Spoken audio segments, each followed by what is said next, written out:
Well, good morning, everyone. We've already been opened in prayer so we can get straight into things. Today I want to talk to you about something really important, something we all need, and something we are called to give: encouragement. But before I get into the Bible, I want to tell you a story. Recently, my younger sister, Summer, had a ringneck tournament. Her team had been working hard all season, and they made it through multiple games to reach the finals in the tournament. There was a lot of pressure, a lot of excitement, and a lot of nerves that came with it as well. And now, me and my two older brothers, Jacob and Noah, had a decision to make. We could just show up like normal spectators, sit quietly, clap politely, and cheer them on, or we could do something a little more memorable. So we chose the second option, and because Summer's team is called the Ice Ninjas, we dressed up as ninjas. So here's some photos of the ninjas with the Ice Ninjas. Oh. And we didn't just dress up as ninjas for one game. We dressed up for the entire tournament, and we were committed throughout the whole tournament. Every single game, there we were, same outfits, same energy, loud cheering, even sometimes threw in the Macarena here and there. But we didn't care. We wanted our sister and her whole team to know that we had people in their corner every step of the way. And the amazing thing is, it did make a difference. You could see the team smiling every time they spotted us. You could feel the energy shift, and as the games went on, they played harder, stayed positive, and kept pushing forward. And in the end, they won gold. Now, I'm not saying it was because of the ninjas, but I'm also saying it wasn't.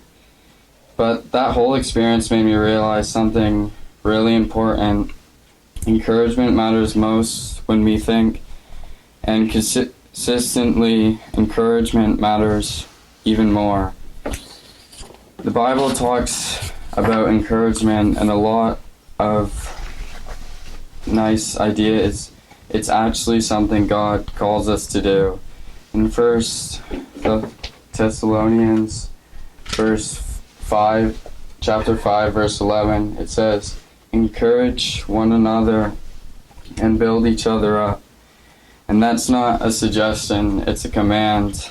And God is telling us that part of our job as Christians is to build each other up, not tear each other down, not ignore each other, and not just focus on ourselves, but to actively encourage. And that word build is important. It's like construction. When you encourage someone, you're helping build their confidence, their strength, and their faith. And just like building something, it doesn't happen all at once. It happens over time. Think about that tournament again. It wasn't just one cheer in one moment. It was game after game, showing up again and again, encouraging again and again. Brick by brick, moment by moment, that encouragement helped build something stronger. And in life, people need that more than we realize. Because not everyone you see is doing okay as they may look. In Hebrews 10, verse 24 to 25, it says, "Let us consider how we may spur one another on toward love and good deeds. Let us not give up meeting together, as some are in the habit of doing, but let us encourage one another, and all the more as you see the day approaching." I love the phrase, spur one another on toward love and good deeds. It's not passive. It means pushing, motivating, helping someone keep going when they feel like stopping. And during that tournament, there were moments when things got tough. Not every game was easy. There were moments when energy dropped, when mistakes happened, and where frustration could have taken over. And that's when encouragement matters the most. It's easy to cheer when everything is going well, but it's much harder, but much more important to encourage when things are difficult. And because we kept showing up every game, every time, it helped remind them they weren't alone even in the tough moments. And that applies to life too. When someone is struggling, when someone is discouraged, when someone is tired, stressed, or unsure, that's when your words can make the biggest difference. The Bible also reminds us that our words have real power. In Proverbs 16, verse 24, it says, "Gracious words are a honeycomb, sweet to the soul, and healing to the bones." It's a powerful message. Encouraging words aren't just nice, they're healing. They can lift someone out of a bad day. They can give someone strength to keep going. And they can remind someone that they are not alone. And sometimes it's not just one word, it's repeated encouragement over time that really makes the impact. Think about how you feel when someone consistently supports you, not just once, but again and again. It sticks with you even more. Now let's be honest for a second. Encouraging people doesn't always mean dressing up as ninjas for multiple days straight, although I can confirm it's very effective. Most of the time, encouragement is much simpler. It's checking on someone, it's sending a message, it's noticing when someone is having a hard day, and it's choosing to say something positive instead of staying silent. In Galatians 6 verse 2 it says, "Carry one another's burdens, and in this way you will fulfill the law of the Christ." Encouragement is one way we do that. You may not be able to fix someone's problem. You may not have all the answers, but you can be consistent. You can keep showing up. You can remind them again and again that they're not alone. Looking back at the tournament, what stands out to me isn't just that they won gold. It's the consistency. It's the way encouragement showed up every single game. It's the way the team supported each other, and the way that support helped bring out their best. And that's what God wants us to do. Not just one-time encouragement, but a lifestyle of encouragement.